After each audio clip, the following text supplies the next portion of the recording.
Hey there, folks. Welcome to Spectrum Pulse. We talk about music, movies, art, and culture. And today, we're going to be talking about the new album from Chris Brown and Tyga, titled Fan of a Fan. Gotta be honest with you, folks, I did not want to talk about this record. And as you can tell by my headphones, I'm not going to talk about it alone. Say hello here to John over from ARTV, where he covers all sorts of albums as well. He's going to be helping me go through this album in detail. Welcome on board, John. Hey Mark, thanks for having me on today. And yeah, I gotta say that even though I do have a few positive things to say about this record, it definitely overall was not exactly a pleasurable listen for me. Yeah. Okay, so let's start with this. You got a certain amount of familiarity with Chris Brown, given you and I both covered it. You covered X, so did I. What was your familiarity with Tyga? Tyga, obviously, he had that huge breakout single, Rack City. I think that's what my initial exposure to him was, and it wasn't exactly a good first impression on me. Hearing that song, a few of his other tracks, I think he had an album that dropped in 2012. I can't say that I was necessarily a huge fan of his lyrical style. I don't have a huge problem with his flow and delivery methods, but overall I don't see him as one of the most likable MCs out there. But I could give or take. I'm not exactly on either side of the fence with Tyga. With Chris Brown, however, I think you and I are both in similar territory, how he's just auto-tuned to hell and back, nowhere near as charismatic as some of his forebears. For me, I always deposit him into the category of Usher wannabe. Yeah, absolutely. And for me, neither of us liked X, even though I will say that there has been some Chris Brown stuff that I actually do kind of like. He's made a few good songs. Now, are you saying, off of X, some stuff that's grown on you, or in terms of, his back catalog? Some of his back catalog. Like, the song Forever is good. Okay. The song he did with Jordan Sparks, No Air, I think that's a really good song. He even has a few songs off of Fame I don't think are bad, like the Yeah 3 Times. I think that's actually a pretty good song. In terms of just a pump up dance track.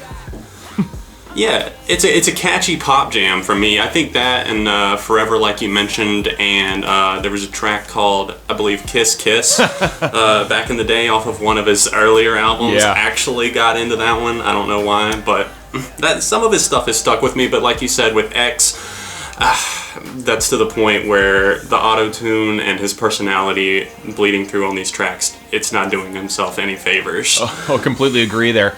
So let's ask the question, do you have any expectations, positive at all, going into this tape? Because I know this was coming off of a mixtape. This is actually built off a mixtape series that was originally titled Fan of a Fan.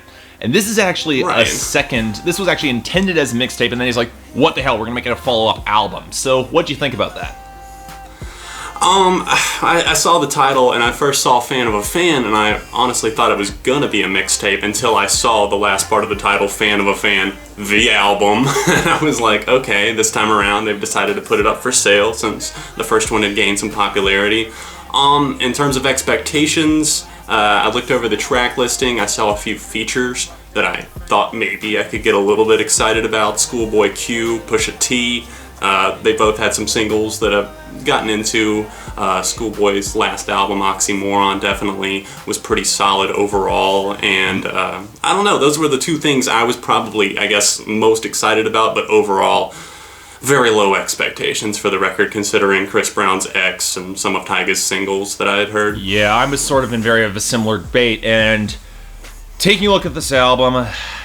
Okay, let's deal with the immediate criticism right away that you and I are going to get in the comments, how we plainly just don't get it. How this is not music that's intended to be taken seriously. We don't like hip-hop. Oh, I know. Apparently, I should just stop reviewing hip-hop, period.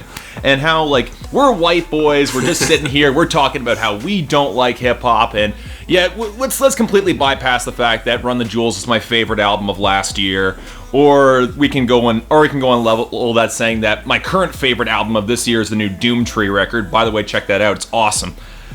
But I need to. I know I still haven't, but still, the credibility isn't there apparently because of our coverage of Nicki Minaj. I don't think the rating was exactly what most people would have hoped for in the comments section. But I'm ready for the comments though, Mark. Yeah, I know, so am I. But let's be honest here.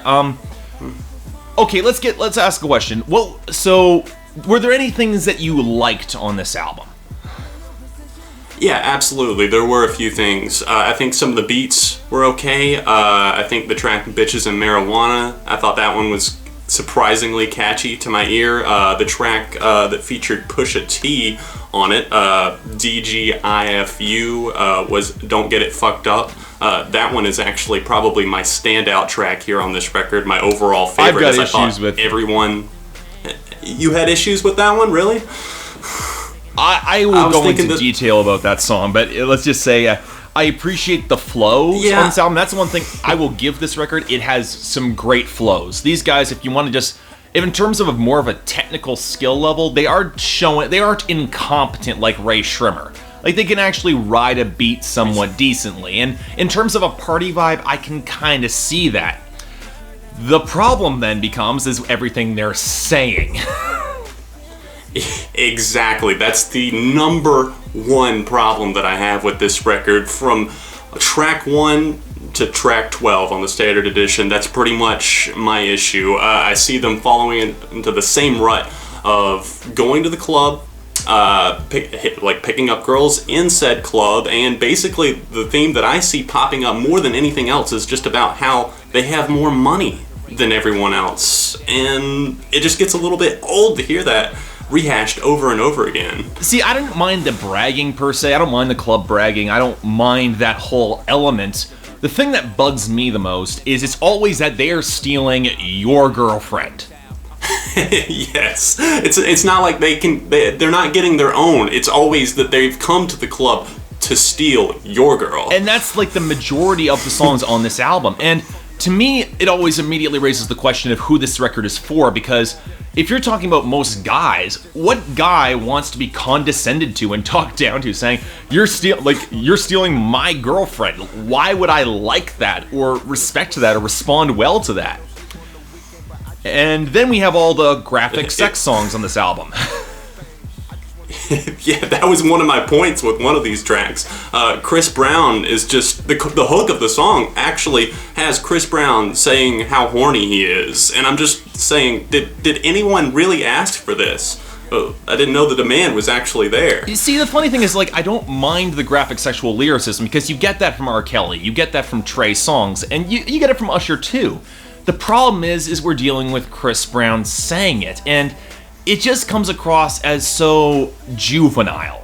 And it just comes across like a teenage guy who has never seen a vagina before, and he's now first encountering this situation. And it's just, it just comes across as sleazy, but not in a way that is compelling or charismatic like Pusha T or T.I. can be.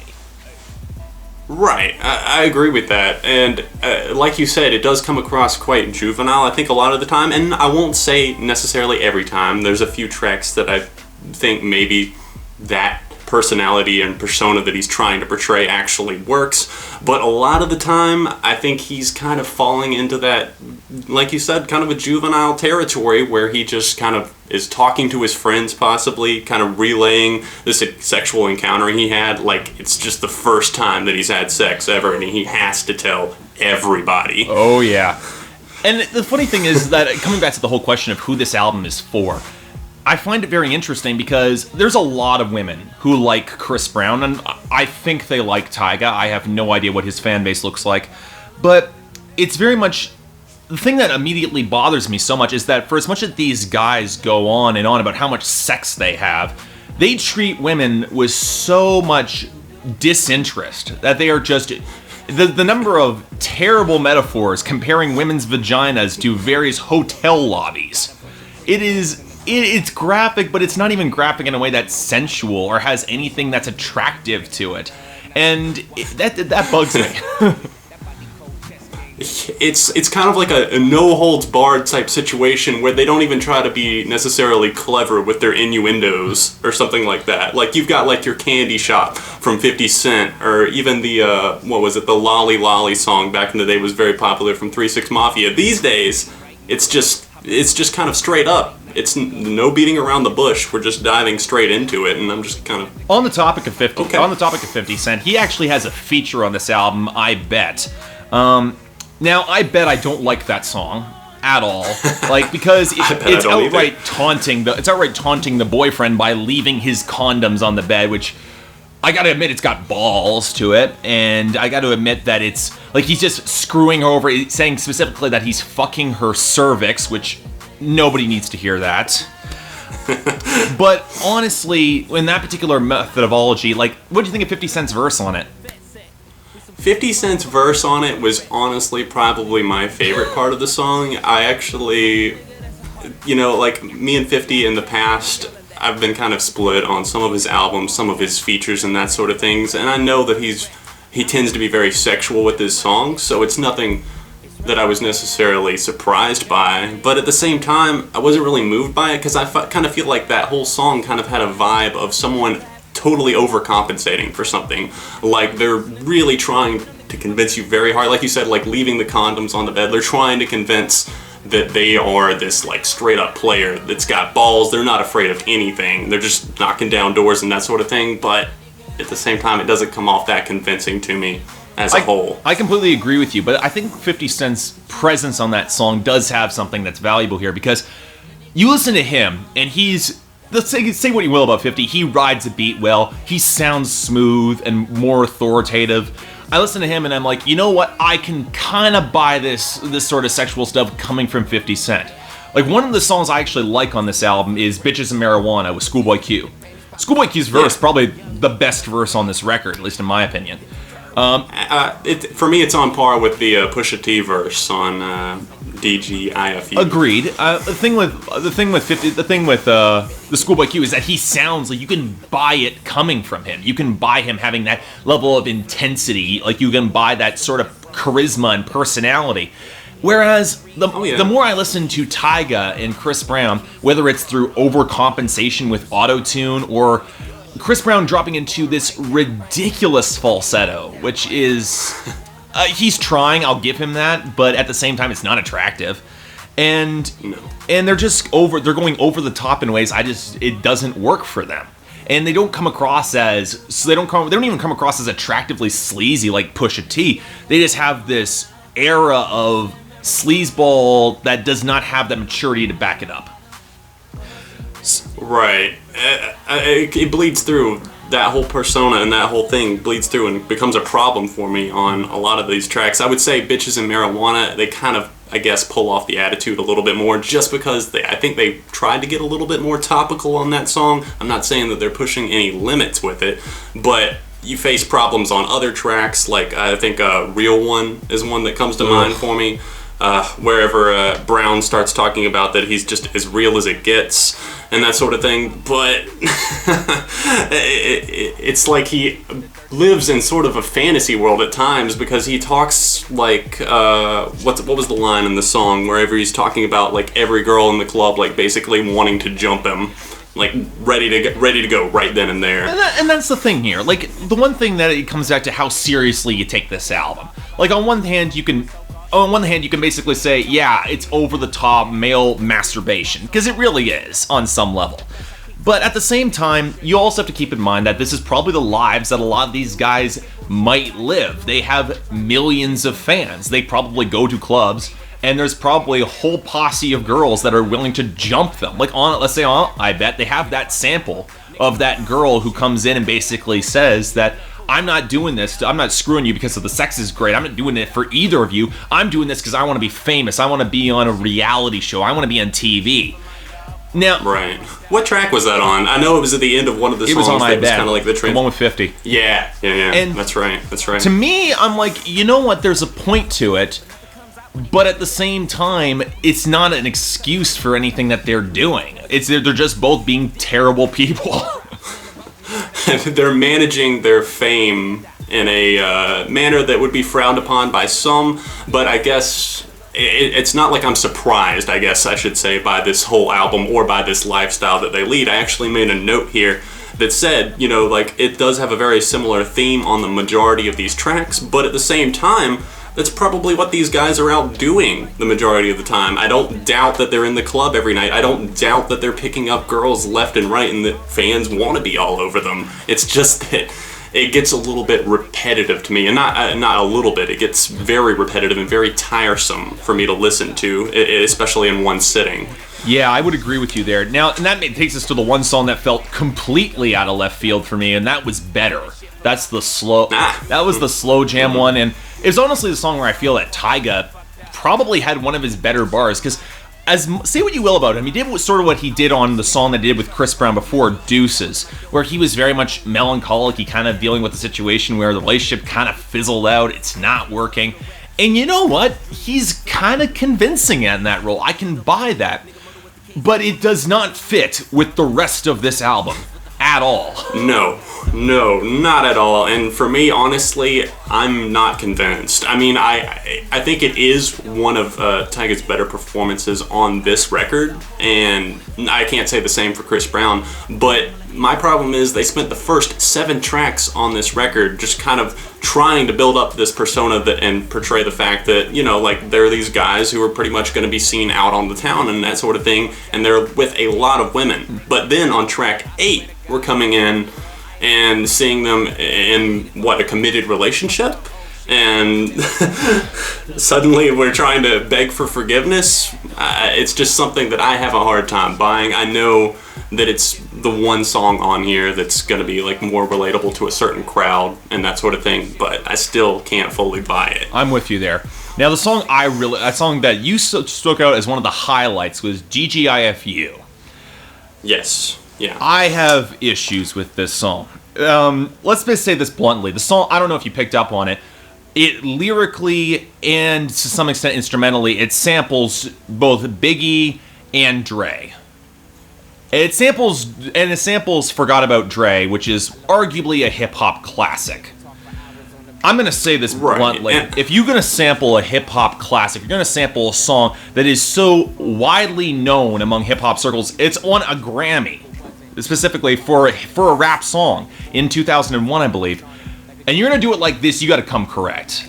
And frankly, to see them outright steal bars from M and Dre, I don't know who in their department cleared that sample, but wow. Yeah, I'm sorry, that song pissed me off on some level, because this is Chris Brown and Tyga. You aren't on that lyrical level, especially if you're just going to spit the same old bullshit. Over and over again. Yeah, I get that, and I did pick up on the Dre sample. I did not pick up on the on the Biggie. Mm-hmm. What were you talking about whenever you said the Biggie sample? Second verse, couple bars that Tyga pretty much jacked a lot of his flow and a couple of his bars. That's sort of what the sound was coming off of, like. Yeah, I suppose I can get that. I just like the fact that, you know, pushing that aside, yeah. A lot of it does feel like it could have been ripped off, but at the same time, I thought that the instrumental was one of the more call to action ones on this record. It actually grabbed my attention. It was a little bit more loose, a little bit more lively, and I thought it did the song justice, especially once Pusha T came in, and I thought that it was one of Tyga's better flows on the entire Fan of a Fan album. I do agree with you there. Now, and that's the thing, there are a couple instrumentals here on this album that are pretty eye-catching, like there's a couple places where the percussion is pretty potent. Like, the one thing I did like about Real One was the percussion. It was pretty prominent, pretty sharp. As much as I think AO is a terrible song about terrible people, it's kind of racist with the tatted up like Mexicans line. Like, where did that come from? I know. It's totally out of left field. I get what they I listened to that for the first time, and I was just like, whoa, I'm surprised that nobody at the label said anything about that. Well, it's also lines like, your car smells like ammonia. You know ammonia's poisonous, right? Yeah, you don't exactly keep things like that laying around. Or the Richie Rich comparison, and I'm like, you know, none of these guys have read For Man for All Seasons, so they're probably referencing something that's a lot more modern, but the Richard Rich that I know was a perjuring asshole who ruined a man's life in one of the English revolutions, and I'm just like, that kind of made me chuckle a little bit there. I think they just took it and they wanted it just to fit for that one line. They wanted it really well, and I don't think they looked too much further into it past that mark. Agreed. And the two songs I liked on this album, or marginally liked, was Bitches and Marijuana, and I actually like the opening track, Westlife. Yeah, Westlife is actually likable. That was whenever I first started off the album, started playing it for the first time, I said, if it's going to go for a vibe more like this all throughout the record, my expectations might be blown a little bit. It's not something that I'm head over heels for, but it's got kind of a nice laid-back vibe. It seems like they tried a lot more lyrically, seemed a lot more invested in this track, took their time with it. But it kind of, once we get to the middle of this song, I felt like they fell kind of back into a similar rut once again, but it didn't exactly rub me the wrong way, so I would say that it's one of my favorites here on the album. Yeah, I would agree there. But the one thing, let's circle back and tie this whole thing together, and this is one thing that I think you'll appreciate specifically. When I went through the lines, and this comes back to I Bet Again, Chris Brown makes a reference to Shanae. If you're familiar with Shanae, she's a character from Shane Dawson's series. Shane Dawson. Yes. And you know what? That makes sense, because I can totally see Chris Brown as someone as watching Shane Dawson and having the exact same demographic appeal, as into preteen boys who have never had sex before and who are about freaking 12. That absolutely cracked me up. I'm glad that you brought that up. I really am, because it does seem like they could be pushing for similar demographics, and I think about Shane Dawson and about how I watched his videos. It's probably been at least a year and a half, 2, since I've even seen one, but I remember the style and the target that he looked for on those videos, and I remember watching him when I was 15 years old, 16 years old. And I think it was funny as shit at that time, like... Yeah, exactly, but you look back on it now and kind of, almost cringe? A little bit. Maybe it's just... Yeah, maybe it's just me, but I look back on that and I'm like, I used to find that maybe really entertaining, but at the same time, when I applied to this Chris Brown and Tyga collab album, maybe I'm the wrong target demographic. Maybe. I think we both are the wrong target demographic here, but let's ask the question a different way. Like, even when I can make the comparison to Shane Dawson, at least there's some level of darkness and some emotional pathos that comes through on some of his videos that I'll give him a pass for. But with this album, Absolutely. I get none of that. It's so shallow, it's really kind of forgettable. Like, this album does not interest me lyrically whatsoever. The production is nothing special. And a lot of people were saying this is the follow-up to the Kid Ink album, but you know what?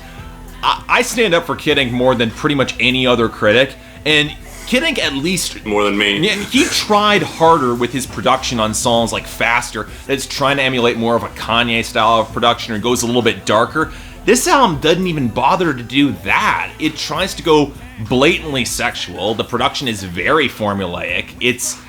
It's nothing all that special in the end of it. To me, this feels like a mixtape that was repackaged as an album, and I have a hard time justifying anyone spending money on it.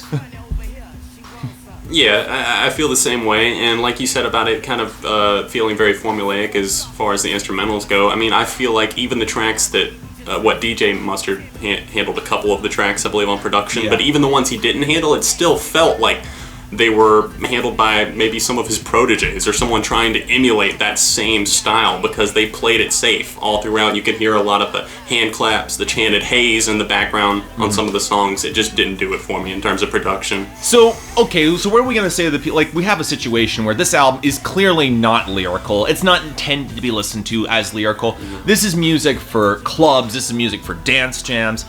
Do you think that's an excuse?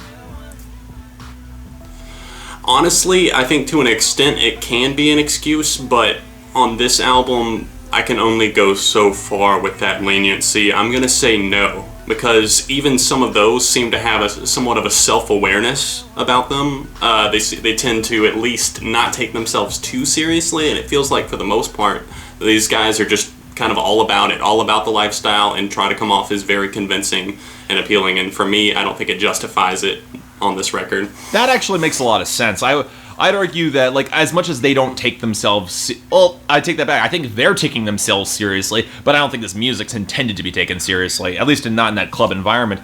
But even still, on that note, we're still dealing with two people who really come across as unattractive, and I don't see the appeal, especially not from any women. I really don't.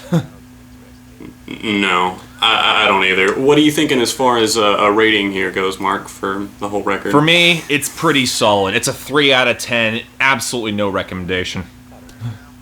Well, I actually fully agree with that rating. On my scale, I go normally on my channel I go out of 5. I was going to say 1.5 out of 5, which translates to a 3 out of 10 on Marks. Yeah, in other words, I do not I'm listening to this, I'm hearing, well, it's almost kind of making me look forward to Big Sean's upcoming album, Dark Sky Paradise. Oh god, that name is so dumb. Well, we wouldn't let Evanescence get away with that. No, but Big Sean apparently can pull that off. Apparently.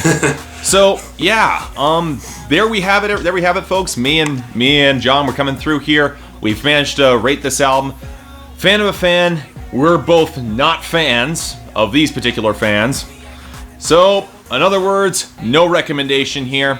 But if you have anything else you want, where can they find you, John?